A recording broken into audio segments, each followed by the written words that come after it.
buscar, aquí está. O sea, como que lo ideal sería que pudiéramos hacer nuestra solución al 3%, pero como lo había dicho el doctor, pues a lo mejor, no sé, no tenemos la manera de hacerlo, pero a ver, ya la encontré.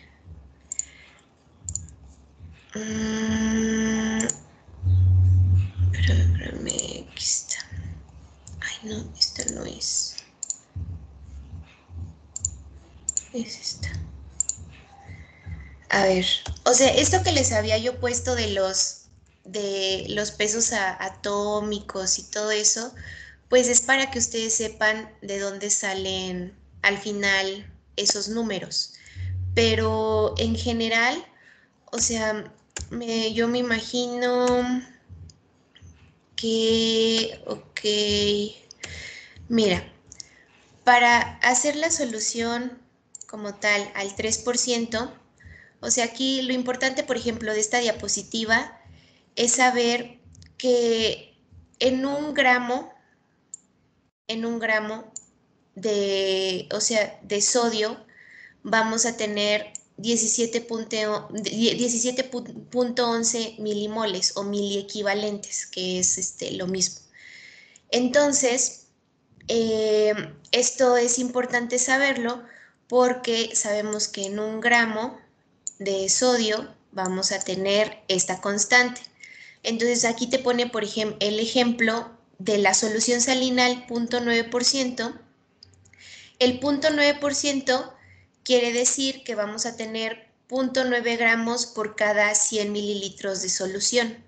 Entonces, esto se deduce que son 9 gramos por litro de solución. Entonces, si un gramo nos da 17.11 miliequivalentes, 9 gramos, ¿cuánto nos va a dar? Entonces, hacemos una regla de 3 y al final, o sea, prácticamente es multiplicar pues, 9 por 17.11. Entonces, esto nos va a dar, a ver, déjenme ir haciendo, si no, yo los estoy. 7.11. Ajá, esto al final, cuando tú lo multiplicas, te va a dar 154 milimoles, que eso es lo que contiene un litro de solución salina al 0.9%, va a contener 154 milimoles o miliequivalentes de sodio. Aquí te dice que, o sea, como pues o sea, el suero tiene cloruro de sodio, pues vas a tener 154 de sodio y 154 de cloro. Pero lo que importa es esto, o sea, 154 milimoles. Entonces, aquí no olvides, es como esta constante de 17.1. Entonces, Disculpa, Brenda. Ajá. Creo que no estás proyectando tus diapositivas como tal. Ah, no. A ver, yo súper creía que sí. Solamente vemos congeladas otras diapos. Ay, no me digas. Bueno, a ver. ¿Ahí ya se ve? Ahora sí. Ah, perdón, perdón. A ver, ahí va. Entonces, vamos a ver. Entonces aquí es lo que les decía. Un gramo de sodio va a contener 17.11 milimoles o mil equivalentes. En la solución salina al 0.9% vamos a tener 9 gramos por litro de solución. Entonces multiplican 9 por 17.11 y nos va a dar 154 milimoles, que es lo que contiene la solución salina al 0.9%. Ahora, entonces una solución salina al 3%, ¿cuántos miliequivalentes o milimoles de sodio va a contener? Sabemos que va a tener 3 gramos por cada 100 mililitros, entonces en un litro de solución vamos a tener 30 gramos. Multiplican 30 por 17.11, porque eso es un gramo, y nos va a dar 513 milimoles, o sea, por litro prácticamente. Entonces sabemos que nuestra solución salina al 3% nos va a dar, como tal va a contener 513 milimoles o miliequivalentes de sodio, ¿ok? Entonces, ¿esto a mí para qué me sirve? Eso es para más adelante. Entonces, 513, no olviden esa constante. Ahora, como tal, en la vida no existe la solución salina al 3%. También en algún momento van a llegar a encontrar que necesitan solución isotónica al 0.45%. Eso tampoco existe, eso ustedes lo tienen que saber cómo que hacer. Lo que sí existe, pues son las ámpulas o las ampolletas de sodio al 17.7%, que, bueno, anteriormente, o sea, aquí ya haciendo todo el cálculo de cuánto contiene, va a contener 30 miliequivalentes por ampolleta, que la ampolleta viene de 10 mililitros. Entonces, si tú divides estos 513 milimoles que necesitas para hacer tu solución salina al 3%, esto lo divides entre 30, nos va a dar el número de ampolletas que necesitamos. Entonces necesitamos 17 ampolletas. Entonces, como cada ampolleta tiene 10 mililitros, pues multiplicas 17 por 10, vamos a tener 170 mililitros de las ampolletas. Y para hacer 1 litro de solución, entonces el resto lo vas a aforar con 830 mililitros de agua inyectable o de agua destilada, o sea que es literal como pues el agua libre de sodio, es agua. Entonces así es como haces o más bien así indicas en tu nota o en tus indicaciones para que así las enfermeras hagan esa solución. Ahora, ya quedó todo muy chévere, ya tienes tu solución al 3%, pero lo importante de las hiponatremias pues es saber a qué velocidad yo lo voy a corregir.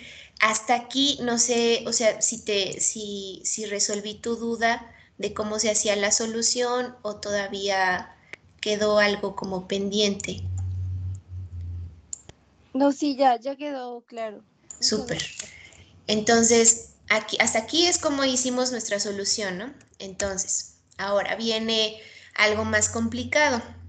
Necesitamos saber cuál va a ser, o sea, yo cómo lo voy a indicar a enfermería, cómo le voy a decir, necesito que le pase, no sé, 250 mililitros en 1 hora. Entonces, eso yo necesito saberlo. ¿Por qué? Porque las natremias, ya sean hiponatremias o en hipernatremias, tú no puedes corregir más allá de 10 a 12 miliequivalentes al día. ¿Por qué? Porque corres el riesgo de hacer una desmielinolisis pontina, que eso sea una afectación neurológica. Entonces, esto es importante, por eso es que necesitamos saber esa velocidad de infusión. Ahora, aquí para que lo entiendan, aquí viene otra vez el ejemplo. Dice un paciente de 60 kilos con síntomas neurológicos, tiene una anatremia de 110. Entonces, estos 513, si se acuerdan, son los miliequivalentes de sodio que contiene la solución salina al 3%. Entonces, aquí lo menciona. Entonces, a estos 513 le vamos a restar el sodio real y lo vamos a dividir entre el agua corporal total del paciente más 1. Entonces, aquí el agua corporal total, ya sabemos o ya nos explicaron la clase pasada, que se saca multiplicando el peso, que en este caso sería 60, por si es hombre 0.6 y si es mujer 0.5. Entonces en este caso es un hombre, si multiplicamos nos da 36 más 1. Entonces al hacer toda esta operación el resultado nos va a dar 11. Entonces este 11, ¿qué significa? Ese 11 significa que con mi litro de solución salina que yo le voy a pasar, con 1 litro que le voy a pasar al paciente, ese litro me va a aumentar 11 mil equivalentes la natremia, o sea, me va a aumentar 11. Y pues se encuentra dentro de mi rango, ¿no? De 10 a 12. Entonces, ok. Ahora, aquí menciona que el paciente tiene síntomas neurológicos, ¿no? Y aparentemente pues es una hiponatremia grave. Vamos a utilizar una velocidad de infusión de 2000 equivalentes por hora. Aquí las velocidades de infusión puedes utilizar, dependiendo qué tan sintomático esté el paciente, puedes utilizar una infusión de 1 a 2 o ya de plano, si está muy grave, puedes llevarlo hasta 3 o 4 en la primera hora, nada más. Entonces, aquí aquí te pone ejemplo que vamos a usar 2000 equivalentes por hora. Hacemos una regla de 3, si 1 litro de solución me eleva 11.000 equivalentes, entonces 2.000 equivalentes, ¿cuánta solución necesito? Entonces, aquí te dice que por cada 181 mililitros de solución vas a aumentar 2.000 equivalentes de sodio por hora. Entonces, tú así lo vas a indicar. Tú le vas a poner o sea, ya tú indicas cómo hacer la solución salina al 3%, van a mezclar 17 ámpulas de cloruro de sodio al 17.7% más 823 mililitros de agua inyectable. Ya tú lo indicas y luego le pones a una bomba de infusión de 181 mililitros por hora. Entonces esto al final, o sea, ¿qué quiere decir? Que por estos 181 mililitros van a pasar al paciente en 1 hora. Y en 1 hora tendríamos que esperar que el sodio se elevara 2000 equivalentes.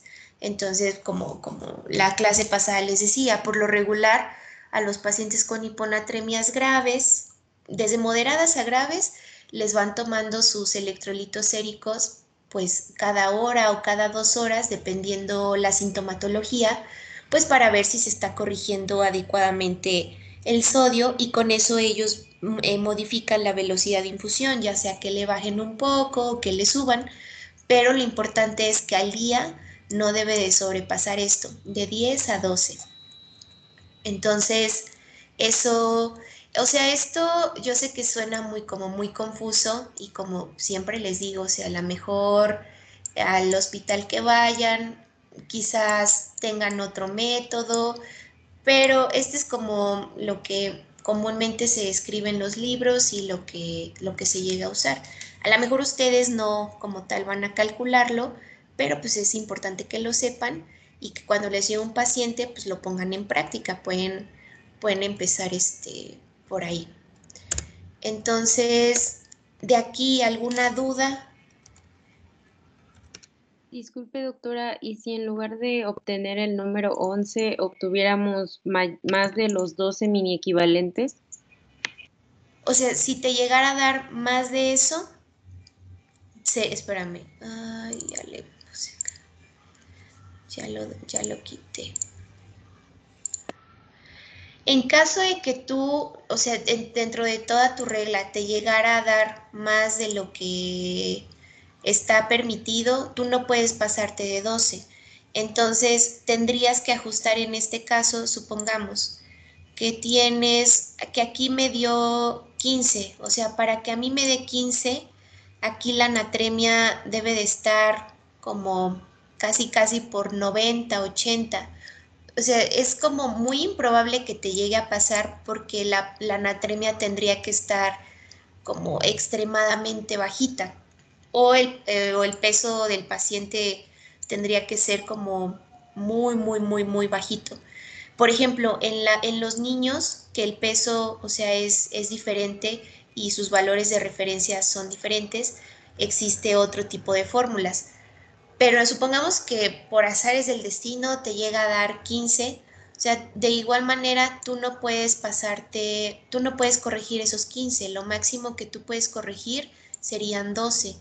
Entonces, si aquí te llega a dar 15, tú tomas como valor de referencia 12, o sea, tú no te puedes pasar de ahí y aquí seguirías haciendo lo mismo, o sea, si aquí tomarías 12 Y ya aquí, por ejemplo, si es una hiponatremia extremadamente grave, a lo mejor en velocidad de infusión utilizas un 3 o un 4 para la primera hora nada más. Entonces, puedes utilizar, supongamos, 3. Entonces, si aquí vamos a hacer el cálculo, por ejemplo, 3.000 entre 12 me dan 250 mililitros. Entonces, tú le estarías pasando 250 mililitros en la primera hora.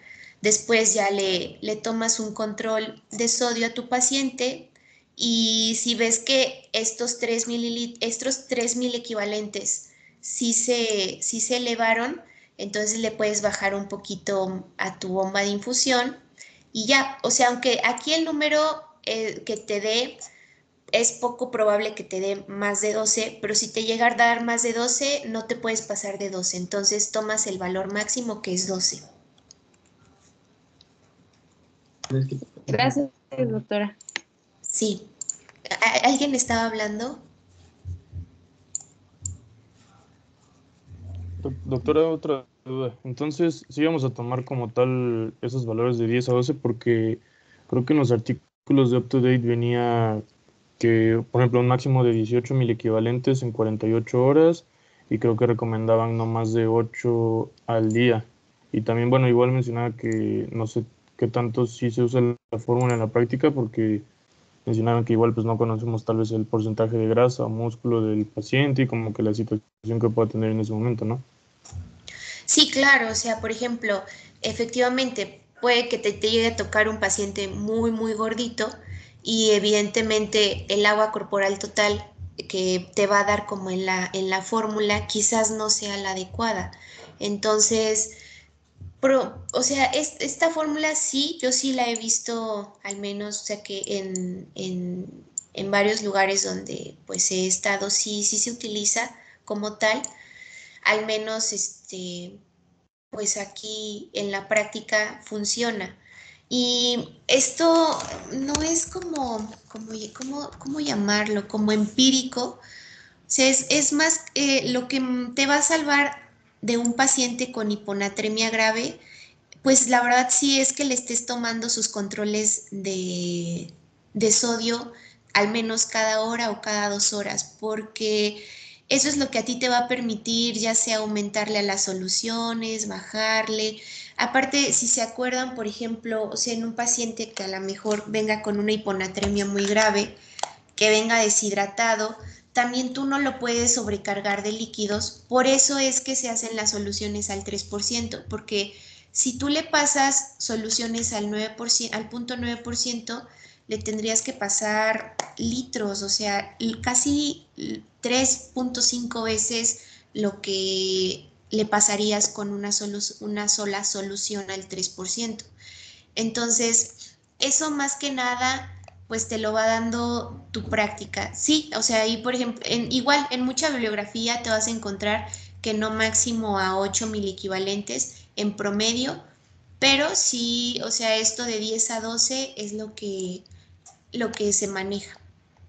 Es como es como tu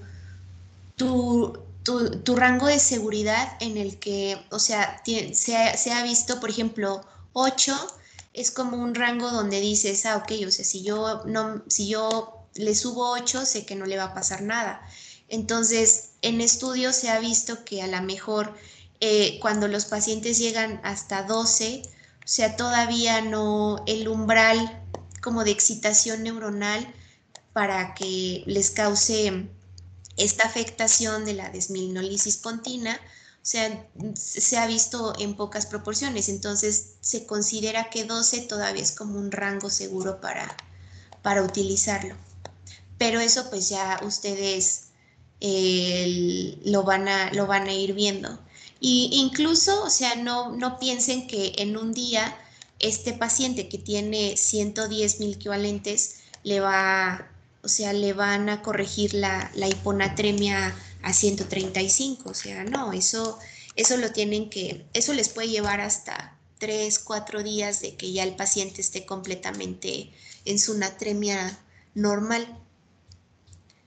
Pero sí, al menos para fines de examen y lo que se ha visto en la práctica, de 10 a 12 se utiliza bien.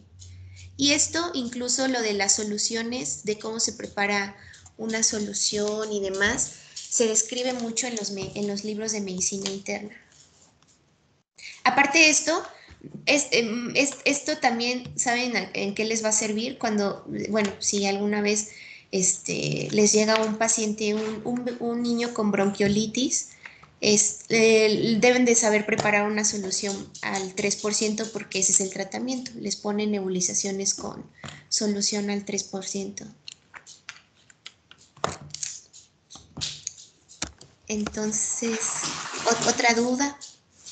Sí, doctora. Igual se supone que se puede, bueno, chequear algo sobre el tratamiento con bicarbonato de sodio para corregirlo. O sea, obviamente, pues cuando no exista una alcalosis o puede existir una alcalosis.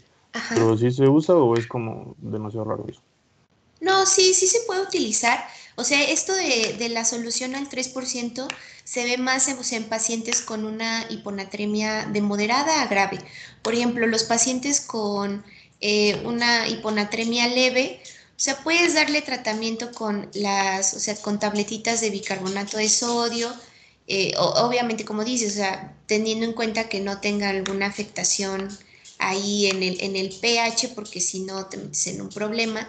Puedes a lo mejor dárselo para corregirlo, pero si el paciente está sintomático, no valdría tanto la pena. Lo puedes manejar con una solución al 0.9% e ir monitoreando a lo mejor cada 4, cada 6 horas el sodio y ver cómo va funcionando. Pero sí, también se llegan a utilizar el bicarbonato de sodio. No tan frecuente porque a lo mejor no lo requiere el paciente, pero pues sí es una alternativa. Si tú estás en un centro de salud o en un hospital donde es lo que tienes a la mano, pues lo puedes utilizar, teniendo siempre en cuenta que debes de vigilar mucho el estado ácido base del paciente. Ok, gracias. Súper. Una pregunta. ¿Alguien entró a ver la plática de hoy del IMIN sobre la nefropatía diabética y los SGLT2 y todo esto? No mandaron el link. No les mandaron el link. Les llegaba a su correo se registraban y les llegaba a su correo. Creo que déjenme ver si todavía está la plática porque la dejaron, me parece, por 24 horas. Vale mucho la pena. Hablan un poco del estudio de Credence, de lo que una vez el doctor les dejó leer. Ese estudio fue el primero que se hizo con los SGLT2 y ahorita hablaron del nuevo estudio o el más actual en cuanto al uso de los SGLT2 y la afectación esta que tenía, que se hablaba que provocaba cetoacidosis diabética en algunos pacientes, etc. Entonces, déjenme, si no lo vieron, a ver si les puedo compartir el link para que lo chequen. También habrá mucho de la nefropatía diabética, la enfermedad renal crónica, el uso de diuréticos como nefroprotectores para la proteinuria y cosas así. Pero bueno, ya me desvié del tema. Si quieren, le seguimos con los chicos que estaban exponiendo. Si quieren, no sé, ábrenos un poquito del CIAT, porque la clase pasada me parece que no hablamos mucho de eso, pero si quieren empiecen de ahí y luego le seguimos con las hipernatremias. Brenda, bueno, pues vamos a empezar a hablar un poco del síndrome de expresión de la hormona antidiurética, inadecuada de la hormona antidiurética. También vamos a tener una variante.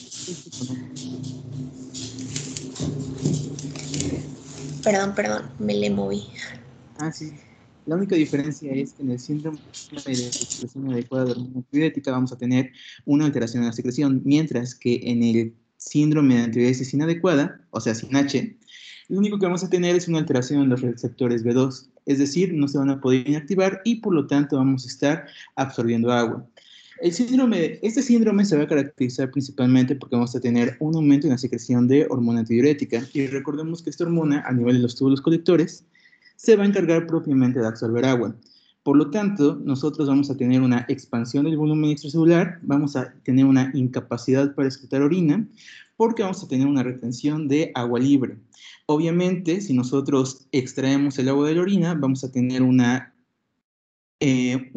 osmolaridad urinaria aumentada. De igual manera vamos a tener un sodio plasmático menor a 135 porque vamos a tener una disolución propiamente de las concentraciones plasmáticas de sodio y vamos a tener una osmolaridad aumentada, como ya hemos mencionado, y un sodio urinario aumentado. Es muy importante establecer que este se va a diagnosticar únicamente si hay ausencia de insuficiencia suprarrenal o de hipotiroidismo. La siguiente, por favor, Brenda.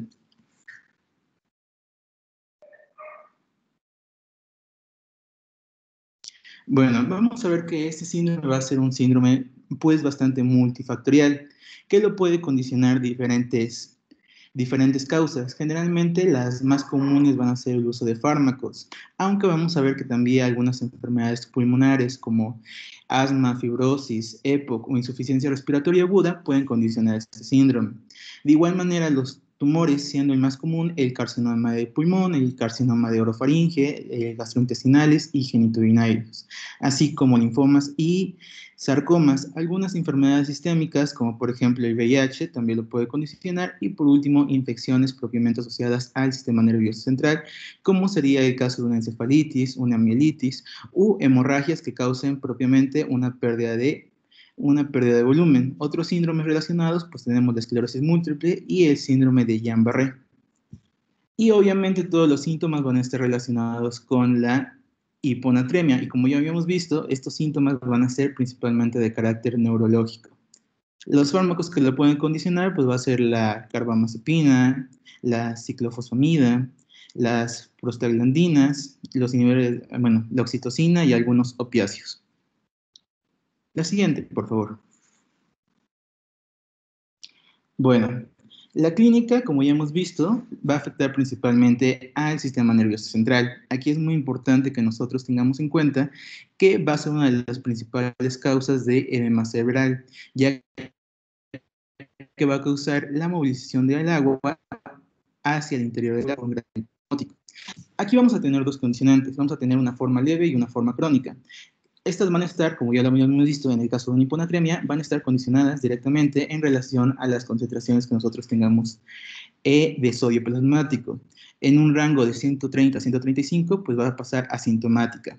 Sin embargo, cuando nuestras concentraciones disminuyen a 125 a 130, vamos a tener aparición de síntomas neurológicos menores, como sería anorexia, dolor abdominal, vómitos, náuseas. Y por último, cuando ya llega a una concentración menor a 115 milicolentes por litro, es ahí cuando vamos a tener ya las repercusiones severas, donde se van a incluir convulsiones, coma e hipertensión intracraneal. La siguiente. Bueno, el tratamiento, lo primero que tenemos que hacer es tratar un factor precipitante. Si nosotros tenemos el uso de fármacos, obviamente está indicado su completa suspensión. Nosotros no podemos dar los fármacos, generalmente está relacionado con el uso de algunos diuréticos o con los tumores. Y tenemos que hacer una restricción hídrica en los casos leves cuando la hiponatremia es asintomática. Sin embargo, cuando nosotros tenemos valores que van menos de 125, 120 y 115, nosotros tenemos que hacer una corrección de la hiponatremia, la cual va a estar basada básicamente en el cuadro que ya habíamos visto, en todo el algoritmo que corresponde al tratamiento de las hiponatremias. Aquí es importante establecer dos cosas. El síndrome de Sheehan generalmente vamos a tener características agudo y unas características crónicas. Cuando es agudo, obviamente nosotros tenemos que tratar la hiponatremia. Sin embargo, cuando es crónico, ya vamos a ver que tenemos a la mano diferentes fármacos como serían los bactanes, los cuales de manera directa van a inhibir el receptor B2. Al inhibir el receptor B2, pues básicamente la hormona no se va a poder unir a este receptor y no vamos a tener la inserción de acuaporinas tipo 2 a nivel del túbulo colector y no va a condicionar la absorción de agua. La siguiente, por favor. Bueno, Como ya habíamos visto, vamos a, en una patología aguda o grave, nosotros vamos a tener que hacer una corrección de la hiponatremia. Esta corrección de la hiponatremia generalmente la vamos a realizar cuando nuestras concentraciones plasmáticas de sodio estén menores a 115 miliosmoles por litro. Lo primero que tenemos que hacer es detener la perfusión de suero para evitar que el síndrome de desmineralización pontinia, que recordemos que es uno de los síndromes que están directamente relacionados cuando nosotros sobrecargamos a nuestro paciente o hacemos nuestra corrección de manera aguda, es decir, de una manera muy rápida.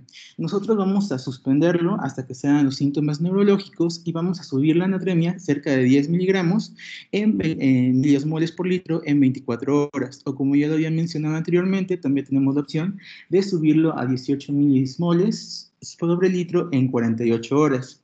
Una vez que nosotros lleguemos a un sodio de 120 miliosmoles por litro, nosotros vamos a tener que subir la anatremia. E inclusive en algunas situaciones vamos a tener que administrar solución glucosada al 5% por vía intravenosa o con el uso de una desmopricina. Esta va a ser de 1 a 2 picogramos intravenosa cada 6 a 8 horas. La siguiente, por favor. Y en una corrección de la hiponatremia crónica, como les había mencionado, obviamente vamos a tener una restricción hídrica. Esta restricción se considera que tiene que ser de 500 a 800 mililitros por día y tenemos que disminuir la ingesta de sal y de algunas proteínas.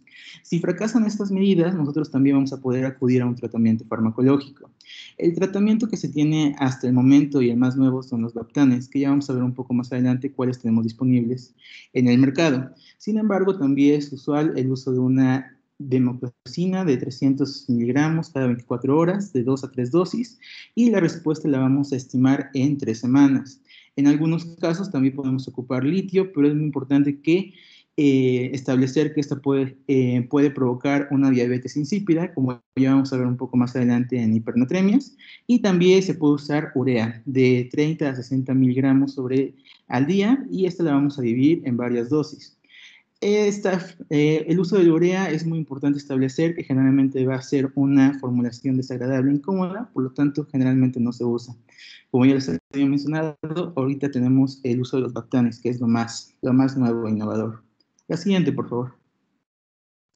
Bueno, y acá tenemos los Bactanes, que van a ser unos antagonistas no peptídicos de la hormona vasopresina, que van a competir directamente con el receptor. Es importante establecer que vamos a tener estos receptores, pues vamos a tener diferentes tipos, y estos van a estar ubicados principalmente a nivel de las arterias, a nivel del endotelio, que va a generar la vasoconstricción. Obviamente, los que tenemos a nivel del túbulo colector van a ser los receptores B2, que van a ocasionar un acoplamiento de la proteína AMP cíclica y como ya sabemos va a generar la fosforilación de las vesículas secretagogas para que de esta manera se dé la inserción de las acoprinas. Bueno, generalmente la eliminación de agua sin afectar a la excreción de sodio y potasio y los fármacos antidiuréticos, etcétera. Y vamos a esta, bueno, una de las características de los Bactanes es que van a inhibir el citocromo P450, va a tener una vida media de 12 horas y su administración es diaria. La siguiente. Bueno, de los diferentes Bactanes tenemos únicamente dos disponibles, el Tolvaptan y el Conivaptan. De estos, el que se usa generalmente es el Tolvaptan por sus propiedades farmacológicas, ya que va a tener una mejor absorción, no vamos a tener que restringir la ingesta hídrica y no tenemos que hacer un ajuste por dosis, por edad, ni si tenemos un paciente con insuficiencia renal, insuficiencia cardíaca e insuficiencia hepática. La dosis generalmente vamos a comenzar con 15 miligramos al día y la podemos subir hasta 60 miligramos al día. Obviamente esto va a depender de la evolución de nuestro paciente. Por el otro lado tenemos el Conivaptan. Este, como ya les había mencionado, generalmente es menos utilizado y se ocupa en un caso de una hiponatremia euvolémica o hipervolémica. Su administración es parenteral y se inicia con 20 miligramos intravenosa en 30 minutos y el mantenimiento va a ser una perfusión continua de 20 miligramos durante 24 horas. y se tiene que continuar si se precisa con 20 miligramos cada 24 horas, de 1 a cada tercer día a máximo 4 días. Se tiene que aumentar la dosis hasta 40 miligramos cada 24 horas según la anatremia. Y ya.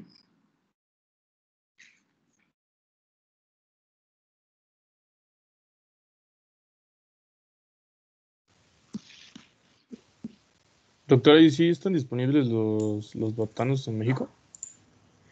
Sí son disponibles, pero son carísimos, o sea, son muy, muy caros. Por ejemplo, o sea, sí los puedes llegar a encontrar, pero pues yo pondría, bueno, tienes que poner más en la balanza costo-beneficio de, o sea, si la terapia que le vas a dar con los baptanos la puedes sustituir con otro tipo de terapia, pues vale más, o sea, la pena que lo hagas gastar al paciente y demás. O sea, aparte sí es muy difícil encontrarlos y más que nada porque son, o sea, son muy caros, puedes mandar a comprarlo, pero sí, la disponibilidad es muy baja. Sí llega a existir, pero es muy baja. Es como el Vangaciclovir, o sea, a veces en algunos lugares ni siquiera lo manejan porque dicen que no se distribuye en México, pero sí se distribuye, solo que es muy caro. Entonces, es importante pues conocer las diferentes alternativas que tienes para utilizarlo, pero, o sea, ¿en qué casos, por ejemplo, lo vas a utilizar? En pacientes donde la restricción de líquidos debe de ser prácticamente absoluta, o sea, porque si tú le pasas una gotita, ya tienes aquí la insuficiencia cardíaca congestiva al tope y lo vas a ahogar. Entonces, en ese tipo de pacientes, por ejemplo, donde tienen una sobrecarga de volumen, como en los cardiópatas, los pacientes con cirrosis, o sea, tienen refractaria literal a diuréticos y tienen todo el volumen ahí adentro. En pacientes a lo mejor con enfermedad renal crónica muy avanzada, podría ser una alternativa donde si de plano tienen, o sea, no puedes corregirle la anatremia, pues puedes utilizarlos, pero pues no, o sea, a lo mejor son como casos muy excepcionales. Entonces, algo que quiero que entiendan de las hiponatremias es que así como en las acidosis metabólicas no a todas les vas a pasar bicarbonato, aquí en las hiponatremias, o sea, no a todas les vas a pasar solución salina al 3%, o sea, tienes que valorar a tu paciente. Por ejemplo, les voy a poner unos ejemplos. Si yo les digo, tengo un paciente con una hiponatremia aguda, grave, y viene asintomático, o sea, viene en un estado comatoso, o sea, ¿ustedes qué tratamiento le darían?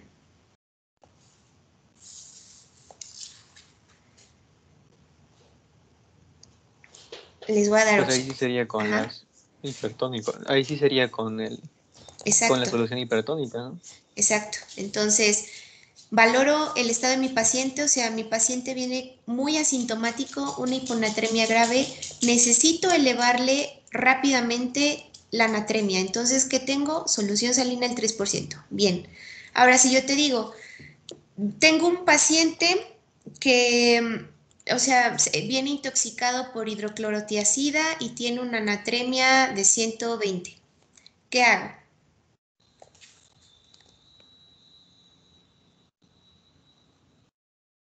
Pues primero puedes restringir líquidos, ¿no? Ajá, ¿qué más? Primero, si viene intoxicado por hidroclorotiazida, ¿qué le hago? Suspender la hidroclorotiazida. Suspendo la tiazida. O sea, si yo identifico, ok, ya identifiqué que mi hiponatremia está siendo causada por diuréticos, en especial pues la tiazida, entonces la suspendo. Ahora, si yo suspendo la tiazida, o sea, sé que lo que me está desencadenando la pérdida de sodio, pues es a nivel renal. Si yo la suspendo, ya no voy a perder sodio y simplemente, o sea, le puedo pasar una solución al 9% y la anatremia tendría que restaurarse solita porque, o sea, el riñón está funcionando de manera adecuada. Lo que yo estaba haciendo era provocarlo. Si yo quito el estímulo, entonces todo regresa a la normalidad. Entonces, ahora, por ejemplo, si yo les digo, tengo una paciente que supongamos que es bulímica y llega en un estado, o sea, viene sintomática, pero es una hiponatremia leve. Entonces, la pérdida, digamos que es una pérdida no renal, o sea, lo está a lo mejor vomitando. Y ¿qué le hago? ¿Le repongo sodio o solamente la vigilo y le pongo una solución normal al 9%? ¿En qué niveles dijo que estaría? Supongamos que es leve, que viene como en 130, como Con 133. fisiológica, Con ¿no? una normal, ¿no? Observación y punto Sí. 9. Exacto, Fisiológica normal y observación. muy bien. Ahora, si yo les digo, viene un paciente con insuficiencia cardíaca congestiva, o sea, le cuesta trabajo respirar, viene somnoliento, o sea, los familiares dicen que no responde a estímulos, que lleva así ya unas 3 horas. ¿Qué le hago?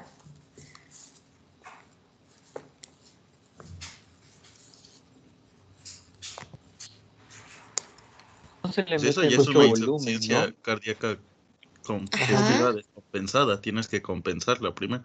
No está ok, consciente porque no hay un estado hemodinámico correcto. ajá. Ah, bueno, y tiene una anatremia de 120. O sea, sí, ya obviamente sabemos que si viene ahí congestivo, viene sobrecargado de volumen, no le puedo pasar volumen. Un Entonces, diurético, ¿no? exacto, puedes empezar a usar diuréticos, o sea, necesito primero sacarle ese volumen que está diluyendo mi sodio. Acuérdense que en lo que pasa en las hiponatremias es que tenemos, o sea, un aumento, puede ser que tengamos bueno, dependiendo del volumen, pero en este caso, en las hipervolémicas, pues vamos a tener tanto volumen que nos está diluyendo el sodio. Entonces, a lo mejor el sodio puede estar normal, pero está muy diluido. Entonces, eso pues no, al final no es normal. Si yo elimino volumen, entonces puede que restaure mi sodio, o sea, simplemente lo restauro. Ahora, supongamos que no respondió a mi diurético y ya, o sea, traté de estabilizarlo, pero lo primero que deben de hacer, como hace rato lo trataron de decir, es que restrinjo líquidos. No debo de pasarle líquidos a ese paciente porque si no lo voy a sobrecargar más. Restrinjo líquidos, ok. Ahora, necesito estabilizarlo. Le puedo dar un IECA, un ARA. Primero, porque de cierta manera, acuérdense que los IECA y los ARA son nefroprotectores. Entonces, también nos va a ayudar ahí para controlar ese estado agudo de la insuficiencia. Y puedo utilizar un diurético. O sea, si responde mi paciente al diurético, empieza a orinar, yo mido niveles de sodio en unas 2-3 horas, mejoraron, pues ahí se queda. Si no, en este caso, o sea, menciona que puedes usar los famosos baptanos, pero si no tengo baptanos a la mano, entonces continúo con mi manejo de tratar de o sea, restringir el agua y tratar de sacarle agua a ese paciente. Ahora, el mismo ejemplo, o sea, ahora no es un paciente con insuficiencia cardíaca, es un paciente cirrótico que ya viene en un Child C, viene con ascitis a tensión, igual, o sea, viene ya, le tomas la anatremia y viene en 111. Entonces, prácticamente es lo mismo. Primero restringes líquidos. En este caso, obviamente, no vas a administrar IECAS. Y por lo regular, la cirrosis, o sea, cuando ya vienen, con ascitis, es muy difícil sacarla con diuréticos. Entonces, en ese caso, por ejemplo, puedes valorar si le puedes hacer, o sea, si le puedes sacar líquido de la cavidad. Y bueno, ya ese es como otro tema que yo creo que lo verán. Es interesante verlo en abdomen. Cómo sacan líquido, tienen que cuidar la albúmina porque también les sacan albúmina. Entonces, restringes líquidos. Si tu paciente viene sobrecargado de volumen, lo primero que haces, restringes líquidos. Ahora, si mi paciente viene con una crisis renal, suprarrenal, o sea, una crisis de insuficiencia suprarrenal, ¿qué le puedo hacer? O sea, supongamos que trae un sodio de 120. ¿Ustedes creen que en estos casos, reponiéndole con solución al 3%, va a mejorar? El efecto primario es el nivel de mineralocorticoides, ¿no? Ajá, entonces, ¿qué le haces? Administrar un mineralocorticoide. Bueno. ¿Y qué mineralocorticoide tienes a la mano? Es bueno, bonito y barato. Hidrocortisona. Exacto, hidrocortisona. La hidrocortisona es, o sea, lo más parecido a los mineralocorticoides. Le puedes, o sea, le pasas una dosis de hidrocortisona y vas a mejorar mucho su insuficiencia suprarrenal en ese, o sea, en ese momento, en el momento de la crisis. Entonces, le administras hidrocortisona y simplemente le pasas una solución isotónica. O sea, tú mejorando, sabemos que mejorando el efecto suprarrenal, vamos a tener estimulación de liberación de aldosterona, entonces la aldosterona nos va a hacer reabsorber sodio y con eso mágicamente resolvemos nuestra hiponatremia. Ahora, si yo les digo, por ejemplo, bueno, este está muy difícil. Ahora, en el SIAT, este tema del SIAT sí es muy importante que lo tengan en cuenta, porque el SIAT lo pueden causar muchísimas cosas, o sea, desde fármacos, neoplasias, así como lo acaban de mencionar, o sea, son múltiples causas lo que lo pueden condicionar. Y es importante que ustedes sepan identificarlo. ¿Por qué? Porque el SIAT, ya como vieron en los criterios, o sea, de donde se define como tal o se diagnostica un SIAT, son criterios muy precisos. Y para el manejo, o sea, de cajón, tienes que restringir líquidos, administrar diuréticos. Aquí puedes utilizar, o sea, lo que mencionaban de las tabletas de bicarbonato de sodio, lo puedes utilizar. Y en dado caso, o sea, ya como última opción, si no tienes nada a la mano, pues puedes utilizar baptanos. Pero ya sabemos que son muy difíciles de encontrar y no, pues no es, el costo-beneficio es muy bajo. O sea, son muy costosos y pues el beneficio sí le puede ayudar, pero lo puedes usar con otra cosa. Ahora, en el SIAT, cada vez que tú en cada patología restringes líquidos, no le puedes pasar soluciones, ¿entienden? Entonces, en este caso, por ejemplo, pueden usar lo que el doctor mencionaba, ok, no le puedo pasar tanto líquido a mi paciente, pues simplemente utilizo mis ampolletas de cloruro de sodio al 17.7%, calculo cuánto necesita y le paso lo necesario y ya, me ahorro un baptano. Ahora, por ejemplo, si el paciente, supongamos que es de esos pacientes que tienen dietas súper extremas, así medio veganas, no consume nada de sal, aparte no consume agua, o más bien, hay pacientes que luego toman 10, 12 litros al día de agua, entonces pues también crean un estado dilucional del sodio donde les van a condicionar una hiponatremia. Entonces, aquí lo único que necesitan es, si ustedes aumentan el consumo de ingesta de proteínas, o sea, va a movilizar ahí el agua y electrolitos, o sea, simplemente terapia oral.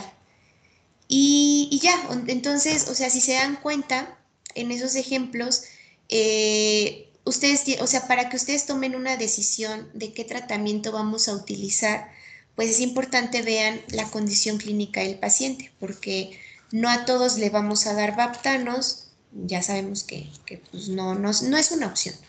Y no a todos les vamos a pasar solución salina al 3%. Entonces, tienen que también ver qué tienen a la mano y demás. Ahora, aquí encontré lo que mencionaban de los límites de corrección, lo que mencionaba en UpToDate, de los 18 milequivalentes al día. Esto va a depender mucho de la presentación, la presentación clínica del paciente. Supongamos, si el paciente tiene factores de riesgo, o sea, sintomatología muy elevada, o sea, que está en un estado comatoso o que ya convulsionó y demás, y tú has tratado de corregir la hiponatremia, sí, es correcto, en 48 horas puedes elevarla hasta 18 milequivalentes, incluso en 72 horas puedes elevarla hasta 20, pero eso ya tú lo vas a ver dependiendo cómo va respondiendo tu paciente. Entonces, sí se puede usar, o sea, tienes un rango mayor, pero todo va a depender si tu paciente está o sea, tiene factores de riesgo o no tiene factores de riesgo, o más bien si el estado clínico es grave o es leve. Entonces, con esto les quedó alguna duda en cuanto al manejo de cómo identificar las hiponatremias y demás.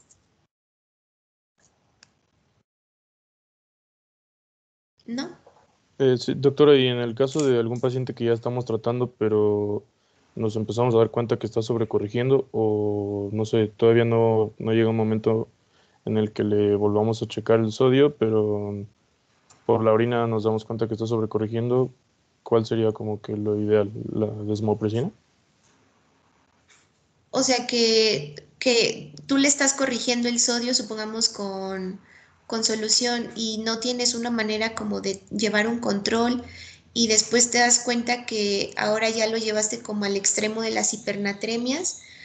O sea, en ese momento obviamente tendrías que suspender la terapia que le estés administrando, y entonces o sea, lo que ahora llevaría sería a lo mejor administrarle líquidos. Como tal, la desmopresina, o sea, ya la utilizarías, bueno, eso se utiliza más en casos, yo creo lo van a mencionar, o sea, en la diabetes insípida, ya nos van a decir cuando es, o sea, la clasificación. La desmopresina sí se llega a utilizar en estados donde ya, supongamos, necesitamos un poco, disminuir esa retención de sodio y empezar como a eliminarla, sí, pero a lo mejor puedes valorar igual el estado clínico del paciente, y si lo puedes manejar con soluciones, pues mucho mejor, o con algún tipo de diurético donde te haga perder sodio, pues también. Entonces, siempre piensen de menos a más, o sea, ahora sí que no se vayan luego al último escalón de tratamiento, porque a lo mejor lo puedes corregir con menos, y pues le vas a ahorrar mucho al paciente, y dos, pues, o sea, vas a evitar exponerlo a una terapia a lo mejor no es agresiva, pero pues no innecesaria. A ver, entonces vamos a seguirle, si no... Brenda, tengo una pregunta. Dime. Cuando comentabas que la velocidad de infusión debe ser máximo de 3 a 4 milequivalentes en la primera hora en pacientes graves, ¿eso aplica cuando, por ejemplo, se le esté aplicando una ampolleta sola? O sea, ¿tendríamos que considerar eso para no poner toda la ampolleta? Sí, o sea, por eso es importante que sepan hacer el cálculo, porque supongamos que tú solamente tienes la ampolleta de 17.7%, entonces ya sabemos que la ampolleta nos va a dar 30 milequivalentes de sodio. Entonces, harías el mismo cálculo, o sea, en vez de utilizar los 500 más bien, o sea, sí, harías el mismo cálculo. Si 30, o sea, 30 equivalentes son en 10 mililitros, supongamos, utilizas la velocidad, es que la velocidad de infusión de 3 a 4 es los que tú esperas que se eleven 3 o 4 equivalentes en una hora. Entonces, prácticamente tendrías que hacer como todo el cálculo para ver cuántos mililitros, o sea, tendrías que pasarle, porque si lo pasas como de manera muy empírica, pues te puedes arriesgar a que, imagínate, o sea, si le pasas toda la ámpula de bicarbonato, le estás elevando 30, o sea, 30 milicovalentes. A lo mejor de manera, bueno, es que es muy difícil que tú le puedas, si tienes razón, no le puedes, o sea, no puedes hacer una velocidad de infusión con 10 mililitros, o sea, es como muy absurdo. Más bien lo que hacen en esos casos es que toman directo de la ampolleta, o sea, toman, supongamos, si los 10 mililitros me dan 30,000 equivalentes, yo necesito reponerle, a lo mejor le repongo 5, o sea, en ese momento, entonces tomaría, a ver, déjenme, te digo exactamente cuánto es. 30, 10, 5. O sea, le tendría que pasar 1.6 mililitros para elevarle 5 equivalentes. Entonces, se lo puedes administrar a la mejor esos 1.6 mililitros de manera directa. O sea, si tiene una solución ahí corriendo, se lo aplican directo a la vía. No sé si han visto como cuando aplican medicamentos en la vía. Se le aplica ahí directo para que pase y si no, o sea, se lo aplican intravenoso, o sea, así directo.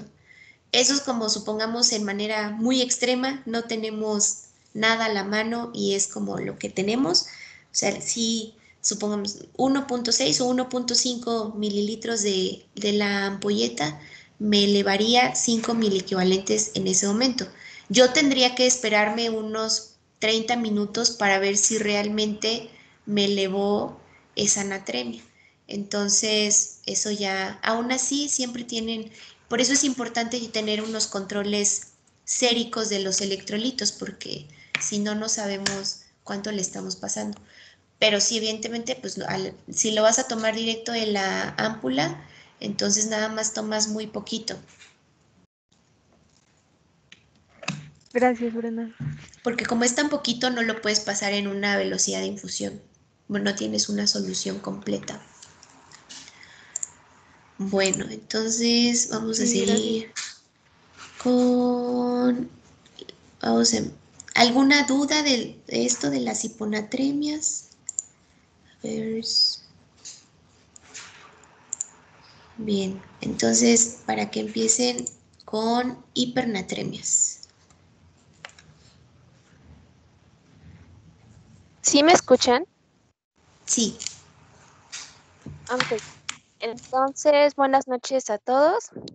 Ahorita vamos a comenzar el tema de hipernatremia. Como ya lo habíamos comentado la clase pasada, si una hiponatremia es la depresión en la concentración plasmática de sodio, la hipernatremia va a ser un aumento en esta concentración plasmática de sodio. La siguiente, por favor.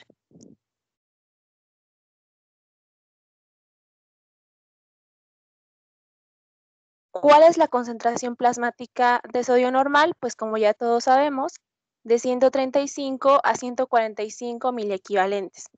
Una cosa que quiero que recuerden y que es primordial en este tema es que la hipernatremia se va a dar principalmente más que nada por una depresión o un desequilibrio en el agua corporal total más que en un incremento de la ingesta.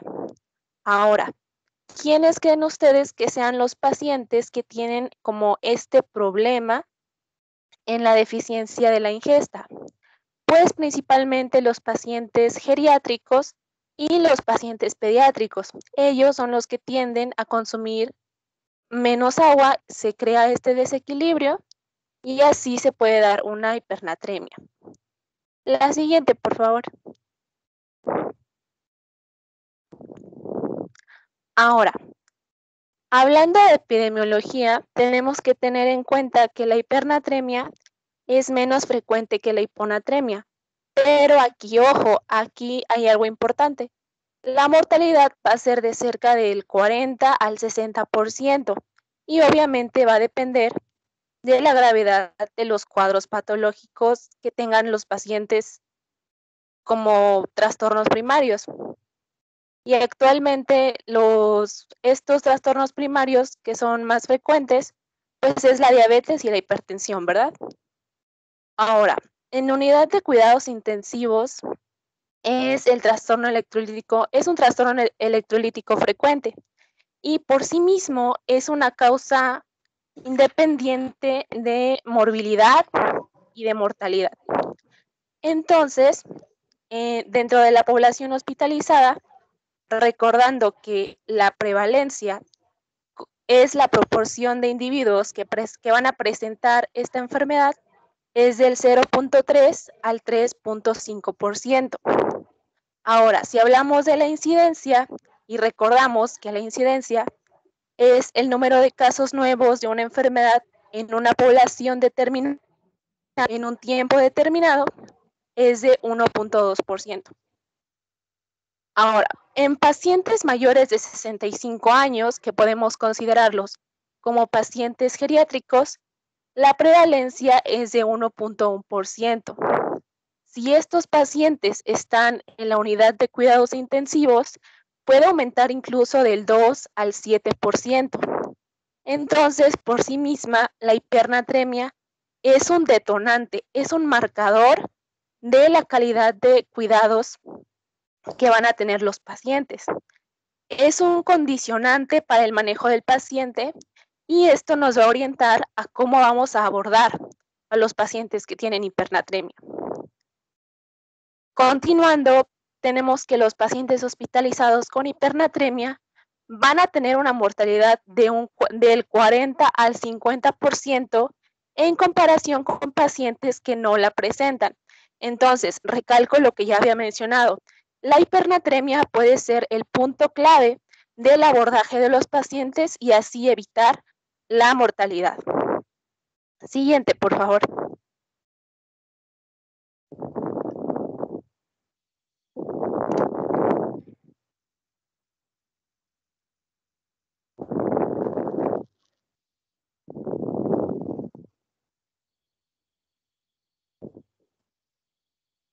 La siguiente, por favor.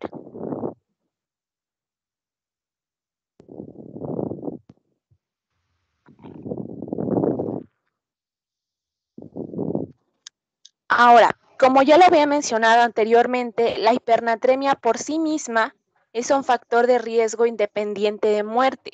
Puede ser leve o moderada o grave. Si es leve, puede aumentar la mortalidad de hasta 1.03 veces. Y si es moderada o incluso grave, lo puede aumentar hasta 1.67 veces. La hipernatremia, el pronóstico de la hipernatremia va a depender de la tasa de corrección. ¿Cuál es la tasa de corrección? Pues va a ser prácticamente la forma y el tiempo en que vamos a corregir este trastorno. Si es una tasa de corrección lenta o esta corrección no sucede durante las primeras 24 horas, porque debemos tener en cuenta que la hipernatremia es fundamental que se deba tratar dentro de las primeras 24 a 48 horas. Por eso, como ya lo había mencionado, su alta mortalidad. Y es un predictor de mortalidad a 30 días. Aquí es importante mencionar que es fundamental un diagnóstico oportuno y por ende un tratamiento adecuado.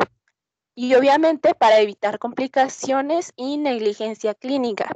Si el abordaje es correcto, pues la estancia hospitalaria es menor, disminuyen las infecciones y obviamente la mortalidad y así le brindamos una mejor calidad de atención a los pacientes. La siguiente, por favor. Ahora, si entramos dentro de la fisiopatología, pues recordando un poco, el sodio es el principal catión del líquido extracelular y es un regulador importante de la osmolaridad sanguínea. La concentración plasmática o sérica normal del sodio es de 135 a 145 miliequivalentes por litro. ¿Y esto por qué está condicionado? Bueno, pues va a estar condicionado o va a tener relación con el mecanismo de la sed y concentraciones de vasopresina, que en un momento les voy a explicar más a detalle. La siguiente, por favor.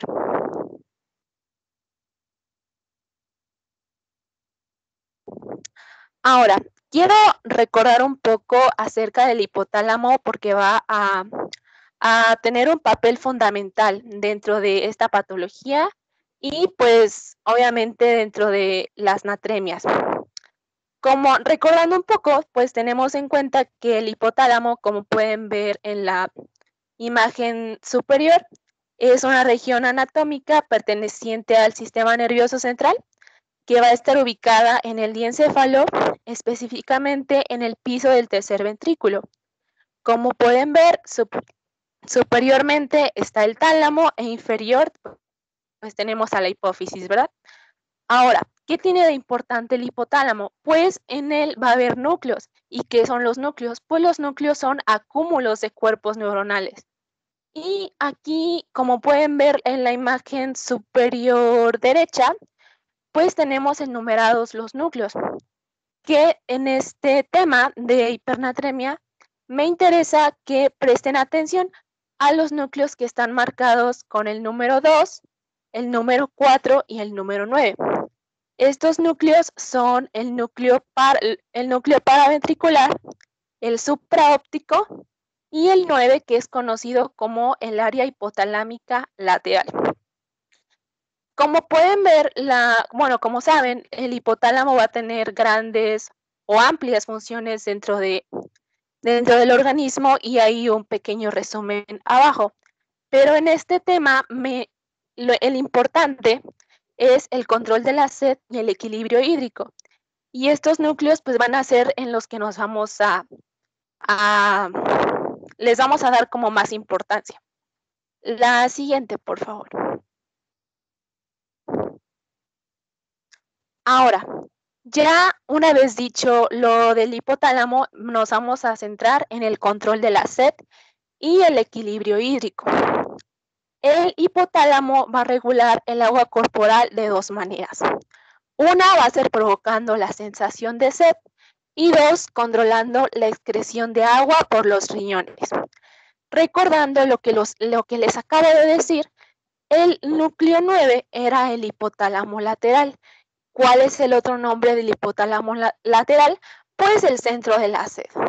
Y este centro, en esta área, va a haber células sensibles. Y estas células sensibles van a ser los osmorreceptores que van a detectar cambios en la osmolaridad, plasmática y van a ser pues bastante sensibles. En este caso, si hay un aumento de la osmolaridad, estos osmorreceptores que están dentro del centro de la sed, pues van a ser estimulados y obviamente, ¿qué es lo que va a pasar? Pues va a provocar un deseo de beber. Dicho de otra forma, en el cuadro rosa que está a la derecha, si hay un aumento de osmolaridad, se va a estimular al núcleo supraóptico. ¿Y qué tiene importancia el núcleo supraóptico? Bueno, ahí se va a producir vasopresina o hormona antidiurética, que como sabemos tiene control de la excreción renal. Este núcleo supraóptico pues produce vasopresina, se almacena en neurohipófisis, que sabemos que la neurohipófisis se conoce como una extensión del hipotálamo y adenohipófisis, pues es un poquito más aparte. Pero neurohipófisis va a liberar esta ADH. ADH va a actuar sobre los túbulos colectores y el túbulo distal y esto provoca una reabsorción de agua. La siguiente, por favor. Entonces, como ya lo estaba mencionando anteriormente, tenemos un aumento de osmolaridad que va a provocar una reacción de estas neuronas hipotalámicas en los núcleos que mencioné anteriormente, ya sea por un aumento o por una depresión de volumen. Entonces serían causas osmóticas. ¿Qué va a pasar? Se va a estimular la sed. ¿En dónde? En el área hipotalámica lateral. ¿Qué va a provocar esto? Liberación de vasopresina o pues ADH. ¿Qué va a provocar esta liberación de ADH? Pues un aumento en la ingestión de agua y una retención de agua en túbulos colectores. Lo que ven en el pequeño esquema que está arriba es lo que pasaría normalmente que hace nuestro cuerpo para compensar los pequeños cambios en la osmolaridad plasmática. Cuando este es básicamente el mecanismo compensador que tiene nuestro cuerpo para evitar caer ya sea en hiponatremia o en hipernatremia. Bueno, en este caso en hipernatremia. Entonces, estos mecanismos compensadores para evitar hipernatremia van a iniciar cuando hay variaciones en la osmolaridad de aproximadamente 2% sobre el valor basal. Entonces, este mecanismo de compensación va a actuar bastante, es sensible, vaya. Entonces, ¿qué va a pasar cuando tenemos una hipernatremia? Estos mecanismos compensadores van a estar colapsados, van a estar rebasados por un exceso en el aumento de sodio. Y algo que les dije que recordaran al principio es que una hipernatremia va a ser causada principalmente por una depresión en el volumen, en la volemia, más que por un aumento en el consumo, en la ingesta de sodio. Aunque claro, también puede pasar en un aumento en el consumo de sodio, pero principalmente es por una depresión de agua. El exceso de aporte de sodio o la deshidratación que nos va a provocar esta depresión, pues también nos lleva a hipernatremia. Entonces, resumiendo un poco, la hipernatremia es consecuencia de esta combinación de déficit de agua y electrolitos con pérdidas de agua superiores que las de sodio. Si se pierde una mayor cantidad de agua, el sodio va a estar incrementando. Se activan estos mecanismos compensadores. Si estos son sobrepasados, pues se da hipernatremia. Y algo que también mencioné al principio es que los pacientes que más van a presentar este mecanismo o esta actitud, pues van a ser los pacientes geriátricos principalmente y los pacientes pediátricos, porque ellos tienen como más problemas en el momento de la ingesta de agua y pues tienen más riesgo a tener hipernatremia. La siguiente, por favor.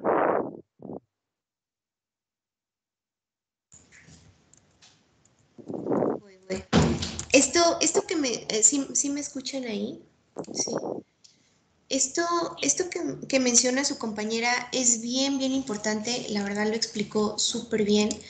Y de las cosas más importantes que ella mencionó es que dentro de un hospital, o sea, ¿ustedes dónde creen que se encuentra, en qué área de un hospital, ya lo dijo, está la mayor cantidad de pacientes con hipernatremias?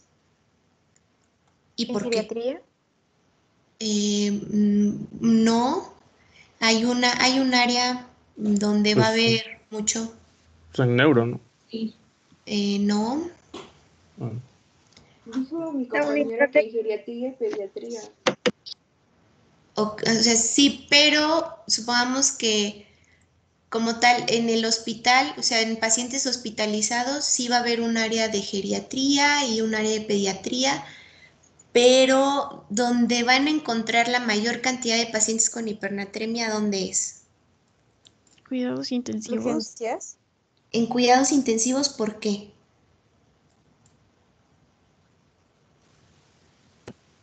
Por el estado de conciencia del paciente.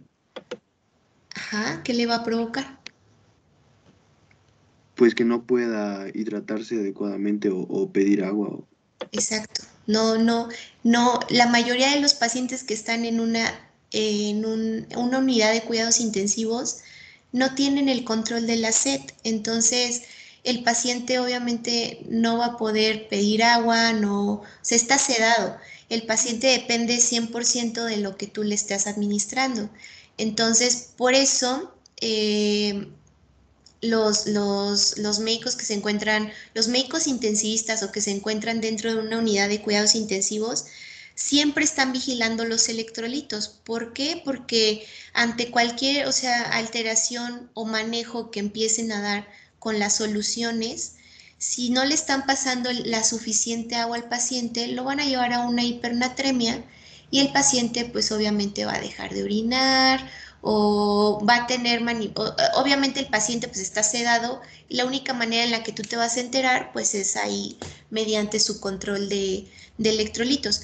Por eso su compañía lo mencionaba, dentro de la unidad de cuidados intensivos es, o sea, donde mayor cantidad de pacientes con hipernatremia hay y donde la mortalidad es más elevada, porque muchas veces si no llevan ese cuidado adecuado de manejar los electrolitos en estos pacientes, pues, o sea, los llevan a cometer o sea, este tipo de alteraciones, pero de manera iatrogénica. Entonces, eso nunca se les olvide. Por ejemplo, esto que les mencionó del mecanismo de la sed es lo más importante para este tema de las hipernatremias. A diferencia de las hiponatremias, en donde teníamos una variación en la osmolaridad y en el volumen, o sea, en la hiponatremia obviamente íbamos a estar hiposmolar y el volumen ya vimos que podía variar, pero por lo regular también estaba bajito.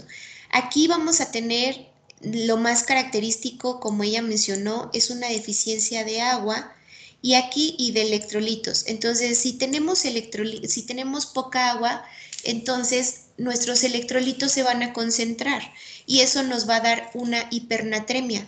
Pero eso, lo que nos va a indicar una hipernatremia es que a mi paciente le falta agua.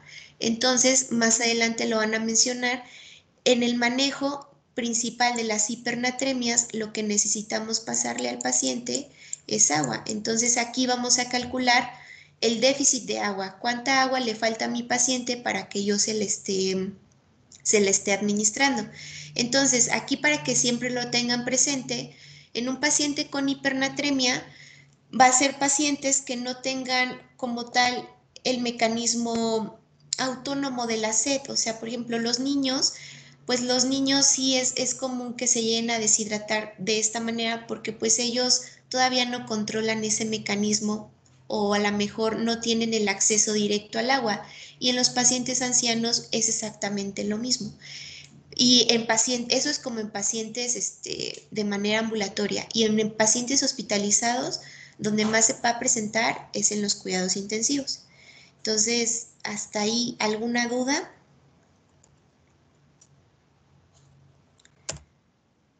Eso, ahora, síguele. Sí, bueno, continuando con la hipernatremia, pues obviamente vamos a tener tipos de esta hipernatremia. Entonces, hay tres, que es la hipernatremia hipovolémica, euvolémica e hipervolémica. La hipernatremia con hipovolemia va a haber una depresión de sodio y de agua corporal, pero aquí el sodio son mayores las pérdidas que el agua corporal.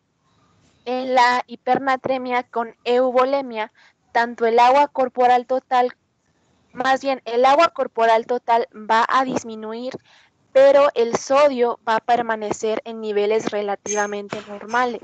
Entonces, esto va a provocar un aumento en la concentración de sodio y pues esto pues nos da hipernatremia.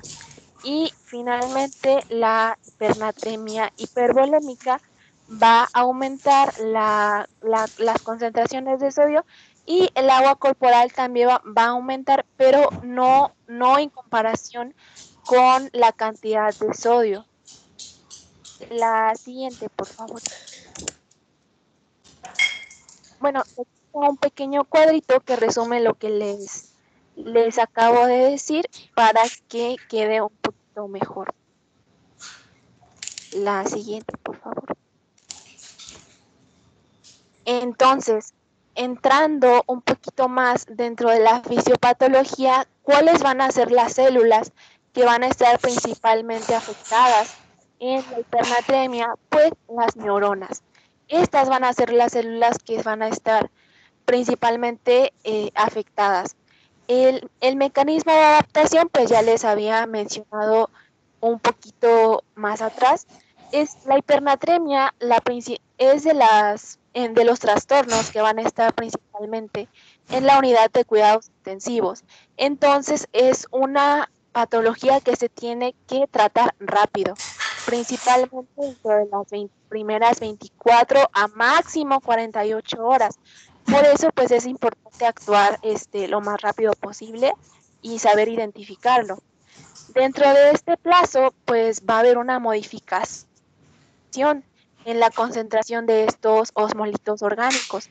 ¿Qué va a provocar esto? Pues un aumento en el ingreso al espacio intracelular y pues obviamente un aumento en la osmolaridad celular. ¿Esto para qué? Para equiparar la concentración en el espacio extracelular y así pues conseguir un equilibrio. Esta es la forma en que el cuerpo va a tratar de compensar este desequilibrio y evitar caer en una hipernatremia.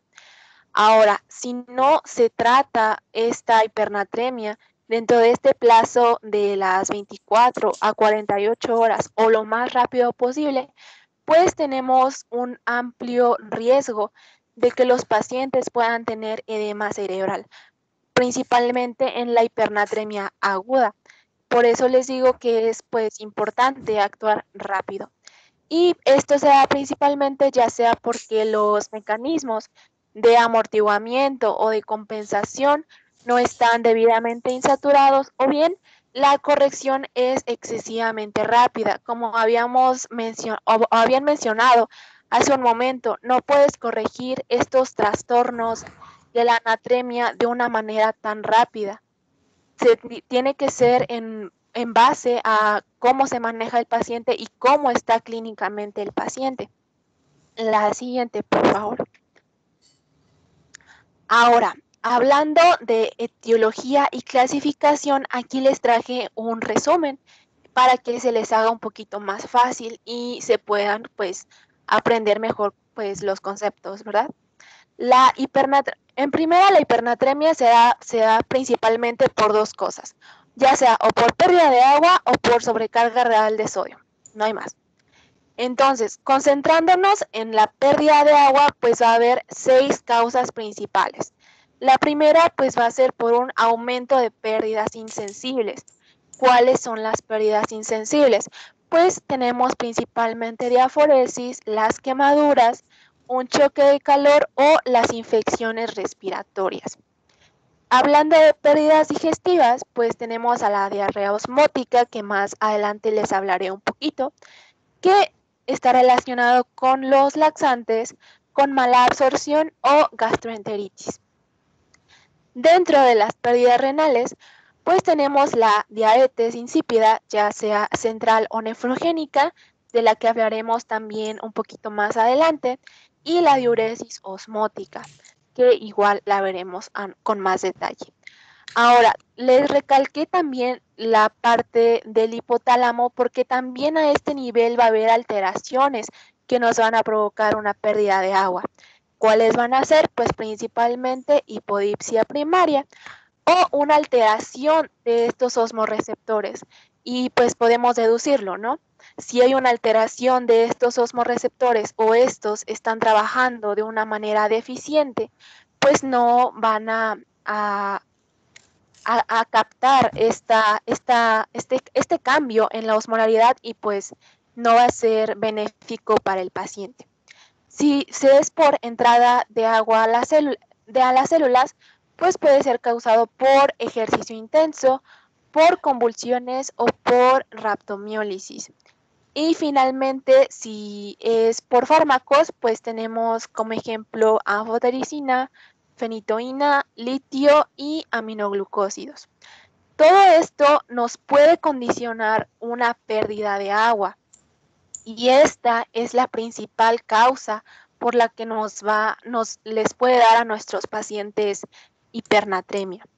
Ahora, si nos vamos a la sobrecarga real de sodio, que el agua corporal total es relativamente normal, pero este sodio está aumentado, pues las causas pues van a ser pues por una administración de cloruro o bicarbonato de sodio, por una ingesta de agua de mar, por una ingesta excesiva de sodio, principalmente dentro de la dieta, y también con enemas de base sódica, por hiperaldosteronismo primario o bien por síndrome de Cohn. La siguiente, por favor. Bueno, aquí está también, es un pequeño, resúmenes de lo que les acabo de decir, pues ya, pues lo que les acabo de decir, ¿no? Que hipernatremia mayor a 145, ya puede ser por dos vías, por pérdida de agua o por ganancia de sodio.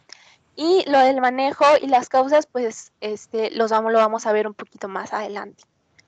Y la siguiente, por favor. Ahora, relacionado dentro de este tema, vamos a hablar un poquito de poliuria. ¿Qué es la poliuria? Bueno, la poliuria va a ser un aumento en el volumen de la orina en una cuantía superior a 2 mililitros por minuto o alrededor de más de 2 a 3 litros en 24 horas. Esto es en promedio y varía mucho entre las personas de acuerdo a su consumo de agua, pero va a ser pues el promedio. Algo importante es que la poliuria no es un diagnóstico, no es una enfermedad como tal. La poliuria es un signo de algo de una enfermedad de base. Las principales causas de poliuria, pues ahí las pueden ver, que puede ser sobrecarga de solutos, por insuficiencia renal crónica, por diabetes mellitus, por potomanía, que es la ingesta compulsiva de agua, por diabetes insípida, por déficit de vasopresina, por intoxicación por litio y por hipercalcemia o hipopotasemia. Algo importante es que el tratamiento de la poliuria va a depender de la causa. Pues es lógico, ¿no? No podemos tratar una poliuria por diabetes mellitus de la misma forma en que vamos a tratar una poliuria por intoxicación por litio. Por eso debemos como tratar primero la causa primaria de esta poliuria para así pues estabilizar al paciente. Y en el pequeño esquema que pueden ver a la derecha, pues tenemos que principalmente hay dos tipos de poliuria, que es la poliuria acuosa y la poliuria osmótica. La siguiente, por favor. Entonces, espero que sí alcancen a ver. La poliuria se puede dividir en dos, que es la poliuria acuosa y la poliuria osmótica. ¿Cuándo es que estamos hablando de una poliuria acuosa? Una poliuria acuosa es cuando la osmolaridad es menor a 150 miliosmoles por litro o bien por una densidad menor a 1.010. La poliuria osmótica va a ser con una osmolaridad mayor de 300 miliosmoles por litro o una densidad mayor a 1.015. Dentro de la poliuria acuosa, pues ahí van a entrar patologías como la diabetes insípida, que vamos a hablar un poquito más adelante, y la polidipsia. Y pues hablando rápidamente, que les explicaron un poquito más adelante, pues la diabetes insípida puede ser de dos orígenes, que puede ser nefrogénica o puede ser central. Y dentro de la poliuria osmótica, pues tenemos de tres tipos principalmente, de acuerdo pues a su origen, que son las poliurias tubulares, las poliurias por hiperflujo tubular y la poliuria osmótica por hiperfiltración. No sé si me expliqué bien. La siguiente, por favor. Y pues este es un cuadrito a modo de resumen de lo que les acabo de decir. Y pues el tema de diabetes insípida, pues la veremos más adelante. Hasta aquí tienen alguna duda.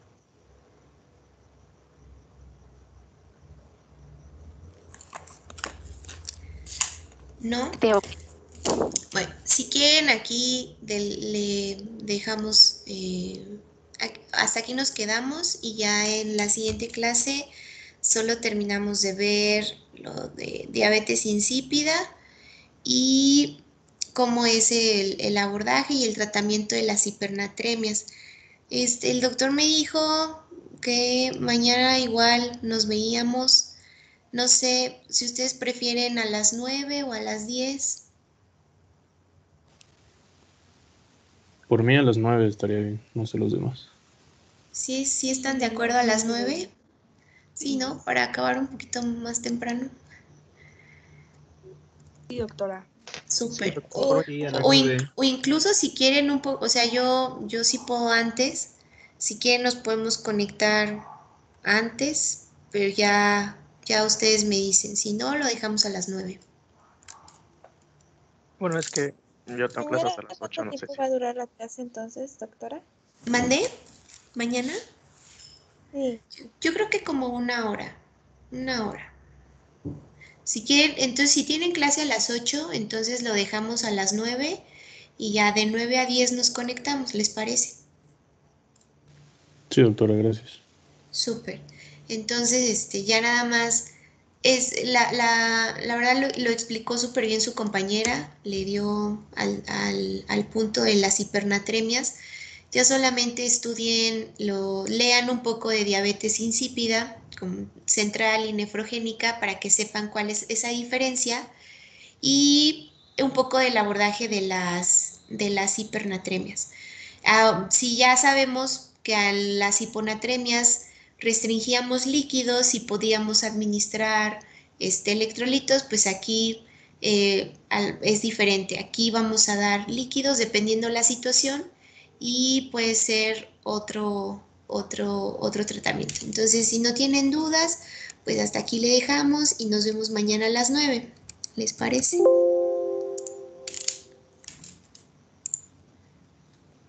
Sí, doctora, buenas noches. Súper Sí, bien, doctora, pues gracias.